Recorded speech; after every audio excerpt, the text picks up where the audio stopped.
지난 2월 1일 설날이었죠. 베트남 하노이에서 2022년 올해입니다. 카타르 월드컵 아시아 지역 최종 예선전이 있었습니다. 이때 우리나라 박항서 감독이 이끄는 베트남 축구팀이 중국팀을 3대1로 이겼습니다. 베트남에 있어서는 대단한 일이라고 해요. 그동안 이 중국하고 축구 경기에서 A매치 그 대표 선수들이 이제 경기하는 그 경기에서 한 번도 이겨본 적이 없대요. 처음 이긴 거예요. 이미 베트남은 7연패를 했습니다. 그래서 월드컵 본선에 나가지 못해요. 탈락 후보입니다. 그래도 중국을 이겼다는 그것 때문에 아주 그 축제 분위기였다고 해요. 그리고 동남아시아 국가 중에 최초로 이 예선전 최종 경기에서 승리한 나라라고 해요. 그러니까 그것이 얼마나 기쁜지 온 나라가 정말 축제 분위기였다고 합니다. 반대로 중국은 약체라고 여겨졌던 베트남에게 졌죠. 그래서 예선 탈락을 했습니다. 중국 사람들이 굉장히 중국 팀에 대해서 분노했다는 그런 뉴스를 접하고 있습니다. 여러 중국이 왜 베트남한테 졌나 하는 분석을 하는데 일본 네티즌들은 공한증이다. 왜 그러냐 하면 베트남을 감독하는 사람이 한국 사람이죠. 그래서 그렇게 분석하는 이들도 있더라고요. 이 중국 선수들도 고찰을 잘합니다. 요즘 중국 축구가 굉장히 향상됐는데, 그런데 우리 한국 축구팀을 만나면 길을 못 펴요. 공한증 때문이라는 분석이 많습니다. 그래서 이를 이제 극복하기 위한 노력을 하는 것을 또 우리가 듣곤 합니다. 공한증, 한국을 좀 두려워하는 그런 심리, 그게 있나 봐요. 마음에 이런 두려움이 있으면 제 실력이 안 나옵니다. 어떤 싸움에서 두려워하면 물론 실력 차이도 있겠지만 그 두려운 마음 때문에 온전한 그 실력을 발휘하지 못하는 것을 보게 됩니다. 430년의 애굽 생활에서 벗어난 이스라엘 사람들은 광야에서 40년 동안 생활을 했죠. 그리고 꿈에 그리던 가나안 땅에 들어갔습니다. 그러나 또 개척을 해야 됐어요. 가나안 땅에 들어가서 그냥 다 편하게 차지한 것이 아니고 계속 싸움을 했던 것이죠. 이런 이제 과정이 있었는데요.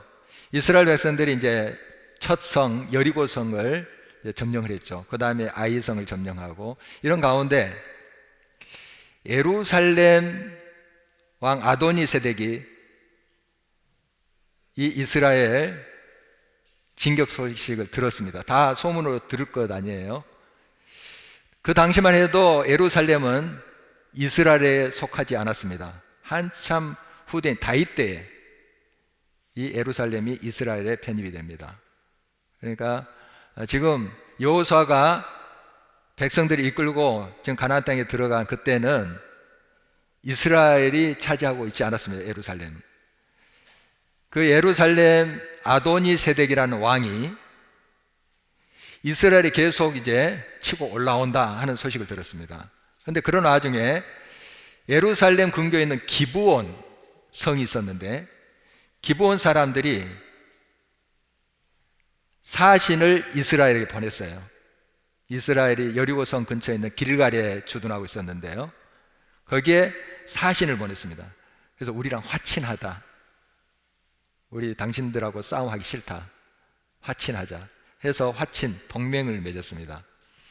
이걸 이제 예루살렘 아도니 세덱 왕이 들었죠. 그래서 지금 가나안 땅 남부 지역에 있는 왕들을 규합했습니다. 자기를 포함해서 5왕을 규합했는데 예루살렘, 헤브론, 야르뭇, 라기스, 에글론 이런 이제 왕들이 같이 모여서 연합군을 형성했습니다. 그리고 이스라엘과 손잡은 기브온을 치려했어요. 그래서 기브온이 굉장히 위협을 느끼면서 이스라엘의 도움을 청한 거예요. 사람을 보내서 빨리 도와주라. 지금 저 연합군이 우리를 치려한다. 그래서 우리를 도와주라. 이때 이 여호수아가 이끄는 이스라엘 군대는 밤새 그곳을 달려가서 그들을 돕습니다. 길갈, 이스라엘 백성들이 주둔하고 있던 그곳에서 기브온까지는 한 40km 돼요. 마라톤 경기 그 거리 정도 되죠. 그런데 밤새 그렇게 달려가서 그들을 이제 돕는 것은 사실 쉬운 일이 아닙니다. 우리가 이제 알다시피 오늘 본문에도 나와 있지만 전쟁의 결과는 이스라엘의 승리예요. 대승입니다. 자, 오늘 이제 말씀을 통해서 우리의 삶을 돌아보면 여러 가지 버거운 일들이 있어요. 참 해결하기가 힘든 그런 일이 있을 때 어떻게 우리가 하나님 앞에 나가고 하나님의 도우심을 구하고 또 승리의 길을 찾을 수 있겠는가 하는 것을 말씀을 통해서 나누고자 하는 것입니다. 여호수아는 기브온과 맺은 화친의 언약을, 그 약속을 꼭 지켰습니다. 위험에 처한 기브온을 예면하지 않았습니다. 지금 연합군이 대단히 무장을 하고 지금 싸움하러 오고 있거든요. 그래서 이제 싸움하면 분명히 사상제가 생길 거예요. 이스라엘에게 참 부담이 안 될 수가 없어요. 그렇지만은 그런 상황과 그런 사정을 넘어서 약속이 중요했던 거예요. 기브온과 맺은 화친의 언약, 너희들이 위험한 일을 당하면 우리가 돕는다 하는 그 약속을 이스라엘은 지켰습니다. 하나님은 바로 그 약속 지키는 것을 원하셨던 것이죠.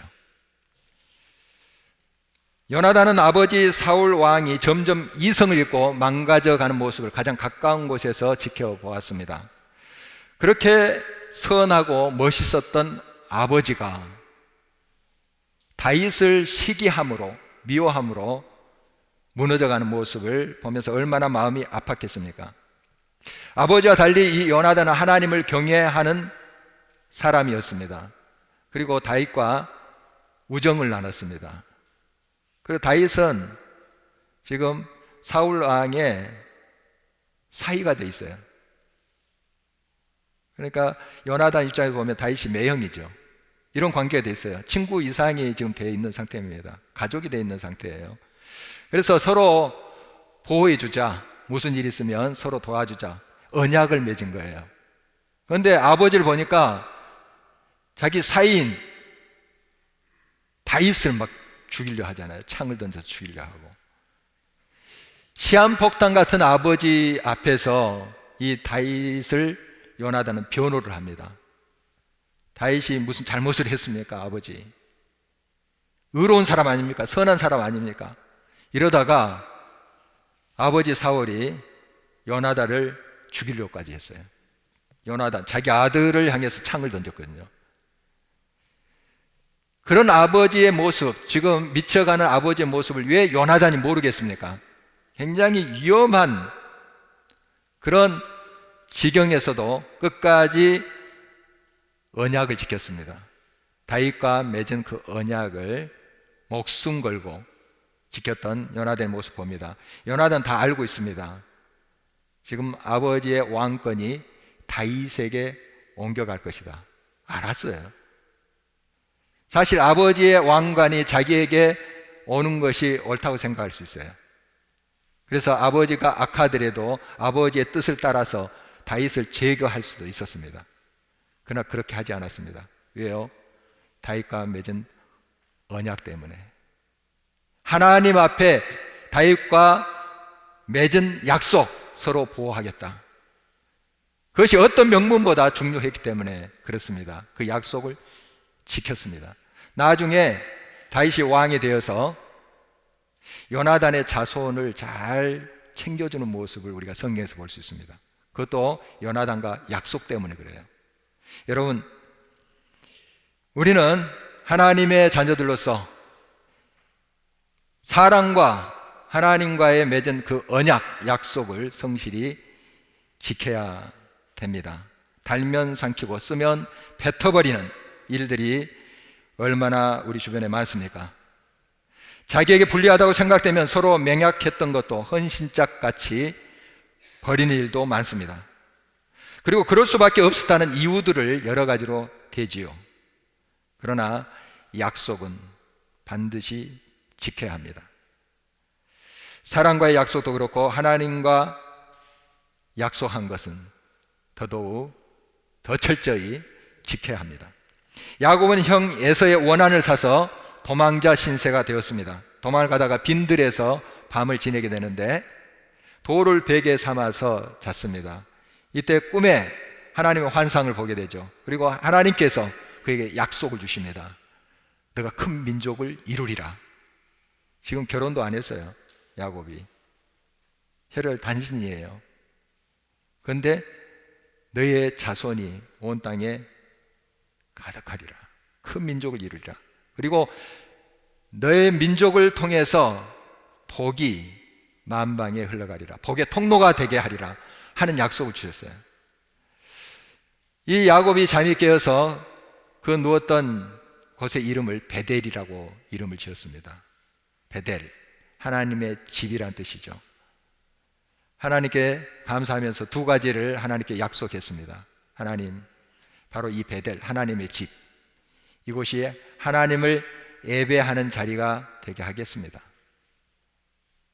그리고 11조를 하나님께 드리겠습니다. 세월이 많이 흘러갔습니다. 많은 고생을 했어요. 그러면서 그는 이제 아버지가 생존해 계시나 하면서 다시 가족을 이끌고 고향으로 오게 됩니다. 많은 자손들이 있었고 또 부자가 돼 있었습니다. 오던 길에 그 원한을 샀던 형과 극적인 화해도 있었습니다. 얼마나 감격했겠습니까?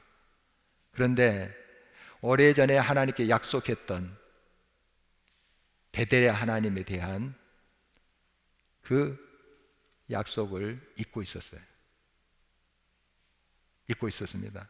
그러던 중에 큰 사건이 벌어집니다. 자기 딸 디나의 강간 사건이에요. 세겜 사람이 범해서 그 디나의 오빠들이 세겜 사람들, 남자들 다 죽여버렸어요. 살육극이. 정말 처참한 일이, 정말 기가 막힌 일이 벌어졌습니다. 정말 얼마나 그 야곱의 마음이 찢어졌겠습니까? 이때 이제 하나님께 약속했던 것이 기억나는 거예요. 베델의 하나님. 그래, 베델의 하나님. 그래서 가족들을 다 모이게 했습니다. 그리고 야곱은 그들에게 선포합니다. 창세기 35장 2절에서 3절입니다. 야곱이 이에 자기 집안 사람과 자기와 함께한 모든 자에게 이르되 너희 중에 있는 이방 신상들을 버리고 자신을 정결하게 하고 너희들의 의복을 바꾸어 입으라. 우리가 일어나 베델로 올라가자. 내 환난 날에 내게 응답하시며 내가 가는 길에서 나와 함께 하신 하나님께 내가 거기서 제단을 쌓으려 하노라 하며, 이 야곱의 가족들이 지금 이방 신상들을 가지고 있다는 것을 알 수 있죠. 그걸 버리라 했으니까 가지고 있는 거 아니겠어요? 이 야곱의 아내 라헬이 이제 그 아버지 집을 떠나올 때 아버지가 가지고 있는 드라빔이라는 조그마한 신상이 있습니다. 수호신이라고도 여겨지는 그러한 우상을 숨겨 가지고 나왔어요. 그걸 보면은 지금 야곱의 가족들은 물론 하나님을 찾아요. 야곱이 하나님을 믿는 사람이고 하나님의 약속을 또 받았던 사람이니까. 그러나 우상도 섬기고 있었어요. 혼합주의, 하나님도 섬기고 다른 신도 섬기고 하는 그런 형태의 신앙을 가지고 있었던 거예요. 딸 디나 사건으로 인해서 이 야곱은 가슴을 칩니다. 하나님만 섬겨야지. 그래서 우상 다 가지고 오라, 다 우상을 처분했습니다. 우리는 하나님만 섬긴다, 이렇게 선포하는 그의 모습을 보게 됩니다.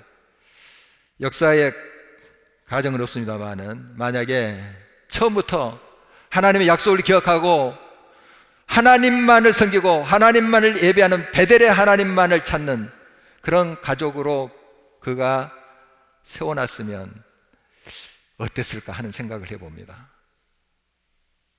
하나님께 드린 약속은 반드시 지켜야 됩니다. 반드시 행해야 됩니다.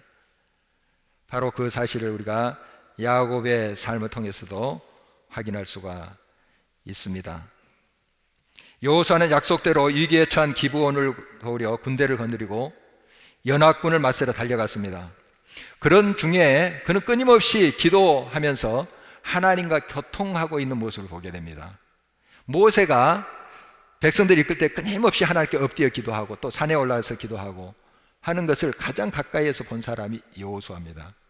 그도 무슨 일이 있든지 항상 하나님 앞에 기도하면서 하나님을 찾았던 사람입니다.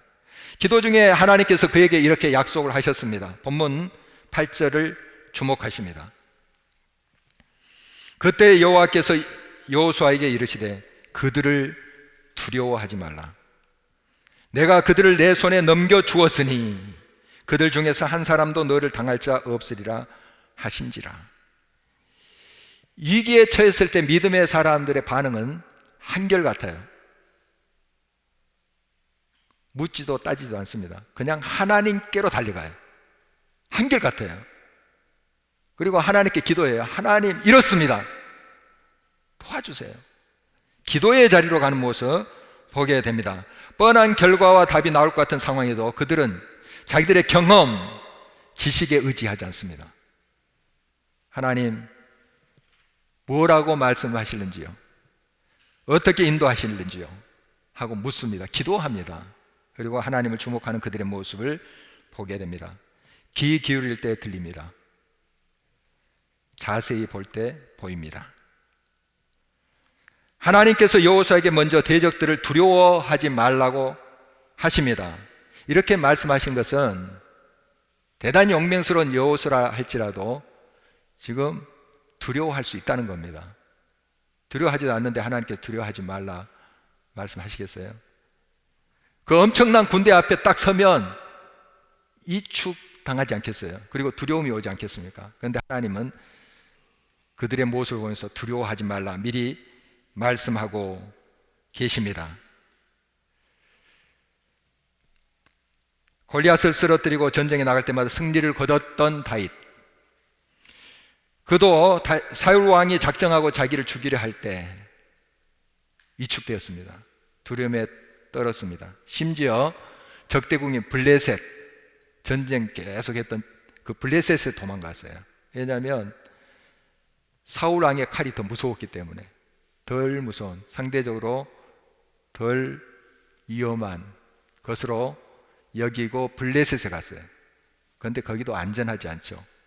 의심하죠. 왜 이 작자가 여기에 와 있는가 의심할 수 있죠. 그래서 거기서도 목숨의 위협을 느낍니다. 이때 그가 행한 행동이 있습니다. 문짝에다가 손가락으로 그적거리면서 침을 쏘며 흘리면서 미친 채 했어요. 가까스로 그것을 빠져나오는 다윗의 모습을 보게 됩니다. 그리고 유다 땅에 다시 왔어요. 이스라엘 땅에 다시 왔어요. 그런데 불안한 거예요. 계속 사울이 지금 찾아다니면서 죽이려 하고 있기 때문에. 그래서 모압으로 또 도망갑니다. 모압도 안전하지 않아요. 계속 이스라엘과 싸움했던 나라예요. 이때 선지자 갓이 이야기합니다. 네가 있어야 될 곳 여기 아니다. 다시 유다로 가라. 유다 땅으로 돌아가는 다윗의 모습을 보게 됩니다. 이 모양을 보면 우리가 생각하는 다윗 같지 않아요. 굉장히 두려움에 휩싸이고 지금 이축되어 있는 다윗의 모습입니다. 골리앗을 쓰러뜨렸던 다윗 아닙니까? 전쟁에 나갈 때마다 승리했던 다윗 아닙니까? 그런데 지금 두려움에 휩싸이니까 이런 모습이에요. 그러나 다윗이 위대한 것은 항상 계속해서 두려움에 떨고 있지 않았던 거예요. 눈을 들어서 하나님을 바라봤습니다.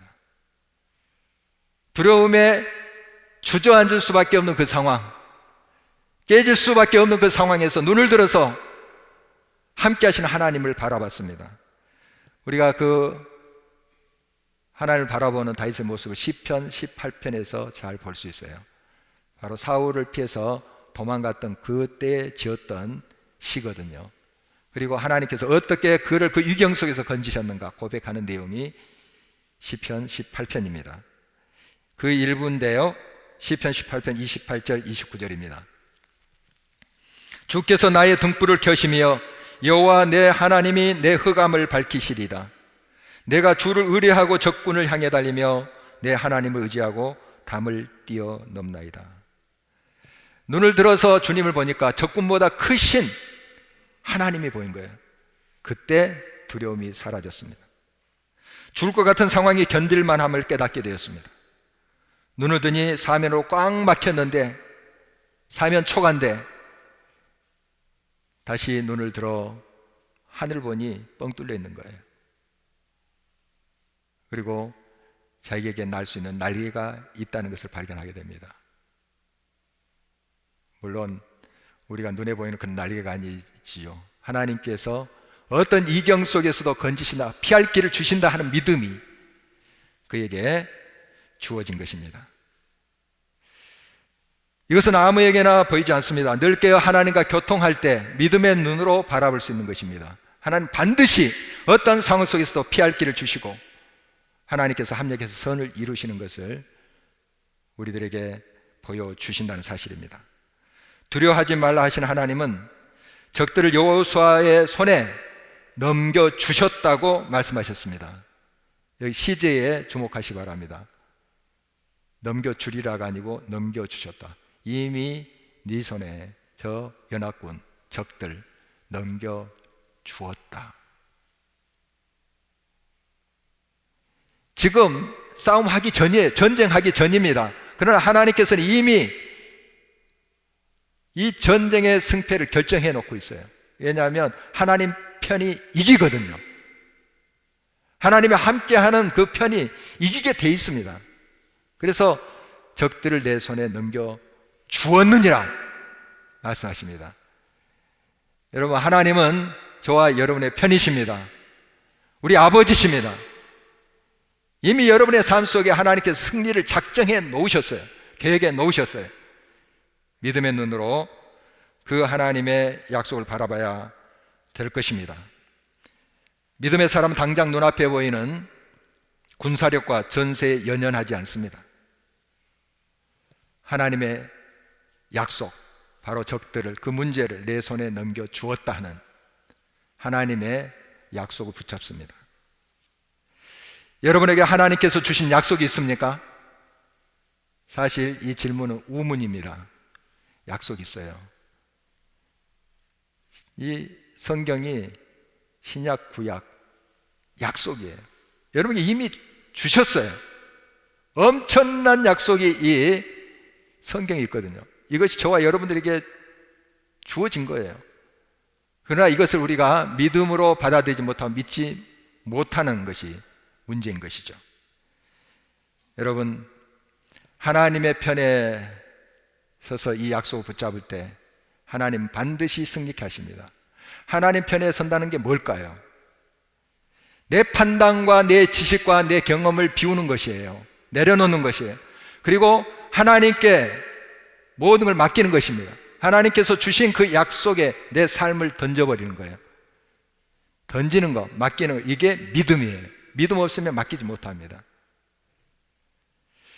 여러분, 하나님께 맡기면 하나님이 일하십니다. 하나님이 역사하십니다. 지금도 동일하신 하나님께서 여러분의 삶 속에 승리를 가져다 줄 것입니다. 하나님께서는 이어서 적들 중에서 한 사람도 여호수아를 당할 자 없으리라고 말씀하셨습니다. 여호수아가 힘있고 능력이 대단해서가 아닙니다. 그 역시 흔들리는 갈대와 같이 나약한 인간입니다. 임마누엘, 하나님이 함께 하심을 믿으며 나아갈 때 하나님이 모든 문제를 해결하시고 적들을 굴복시키십니다. 하나님께서 홍해를 가르시고 하나님께서 요단강을 가르십니다. 세상의 그 어떤 세력도 하나님 앞에서는 무력하게 됩니다. 그래서 하나님 편이 되어야 함을 거듭거듭 우리가 강조하고 있는 것입니다. 하나님의 확실한 약속을 붙잡은 여호수아와 이스라엘 군대는 힘이 솟구쳤습니다. 밤새도록 그 먼 거리를 단숨에 달려갔습니다. 적들, 연합군의 입장에서 보면 예상치 못한 일이에요. 지금 그들은 40km 밖에 있는, 거기에 주둔하고 있는 이스라엘 군대를 그리고 있어요. 그런데 밤새도록 기습을 한 거예요. 새벽녘에 연합군들은 당황하게 됐죠. 갑자기 치고 들어오니까, 예상치 못한 적들이 확 밀려오니까 혼비백산했어요. 도망가는 것을 이스라엘 군대가 쳤습니다. 그리고 하나님께서 우박덩이를 하늘에서 내렸습니다. 그리고 적들의 머리를 치셨어요. 성경 기록하고 있습니다. 이스라엘 사람들이 적을 쳐서 죽인 숫자보다 우박에 맞아서 죽은 적들의 숫자가 더 많았다. 하나님의 역사가 이렇습니다. 믿음으로 행할 때, 하나님께서 기뻐하시는 일로 행할 때 하나님이 역사하십니다. 하나님께서 지금도 일하십니다. 이제 계속 적들을 치는데 시간이 모자라는 거예요. 그래서 여호수아가 하나님께 기도했습니다. 오늘 성경 보니까 하나님께 아뢰었다 하는 것은 기도했다 하는 뜻입니다. 그리고 하나님께서 주신 믿음으로 그 자기 백성들이 선포합니다. 태양아 너는 기드온 위에 머무르라. 달아 너도 아얄란 골짜기에서 그리할지어다. 태양과 달을 향하여 명합니다. 태양과 달이 일시적으로 머물렀습니다. 이것이 또 역사책에 기록되어 있다 하는 것을 소개하고 있습니다. 살아계신 하나님께서 지금도 당신의 역사로 우리 가운데 함께 하십니다. 전적으로 하나님을 의지하는 자를 통해서 지금도 일하십니다. 엘리야는 우리와 성정이 같은 사람, 똑같은 사람인데 450명의 바알 선지자를 홀로 대항하면서 하나님의 살아계심을 증거했습니다. 그리고 엘리야가 전심으로 하나님께 기도하자 3년 6개월 동안 땅에 비가 내리지 않았습니다. 하나님의 살아계심의 증거를 보여주시기 위한 거예요. 그리고 다시 기도하자 비가 내렸어요. 우리랑 똑같은 사람이에요. 엘리야가 판박이처럼 똑같지는 않지만 하나님은 지금도 우리의 삶 속에 살아계신 하나님의 역사로 함께 하십니다. 우리의 삶 속에 기적을 베푸시는 하나님이십니다. 능력의 하나님이세요. 믿음의 기도는 역사하는 힘이 크다는 사실을 다시 한번 우리 마음에 새겨야 할 것입니다. 우리는 깨지기 쉬운 존재입니다. 그 위대한 다윗도 한동안 사울 왕의 위협 앞에서 떨었습니다. 이축되었습니다. 두려워했습니다. 선지자 중에 선지자인 엘리야도 간악한 이세벨 왕비의 칼을 무서워해서 피해 도망가고 죽기를 청하였습니다. 여호수아 역시 우리와 똑같은 질그릇 인생이었습니다. 그러나 하나님의 사람들이 대단했던 것, 위대했던 것은 그들을 통해서 역사하신 하나님이 대단하신 분이기 때문입니다. 하나님이 위대하신 분이기 때문에 그렇습니다. 그들이 스스로 이룬 일은 하나도 없었습니다. 자기의 연약함과 부족함을 철저히 깨닫고 전적으로 하나님을 의지할 때 하나님께서 그들을 통해서 친히 역사하신 것입니다. 하나님이 함께 하시면 우리를 당할 자 하나도 없을 것입니다. 사람과 하나님과 맺은 약속을 진실과 성실로 지키며 늘 기도에 깨어 있어서 하나님과 교통하시기를 바랍니다. 그런데 그런 가운데 우리는 하나님의 약속을 분명히 확신할 수 있습니다. 약속을 붙잡을 때 하나님께서는 그 약속대로 모든 것을 이루실 것입니다. 너를 당할 자 하나도 없으리라. 저 적들을 내 손에 이미 붙여놓으라. 여러분의 삶 속에 지금도 역사하실 그 하나님을 온전히 신뢰하면서 믿음으로 승리하는 삶이 되길 주의 이름으로 축원합니다.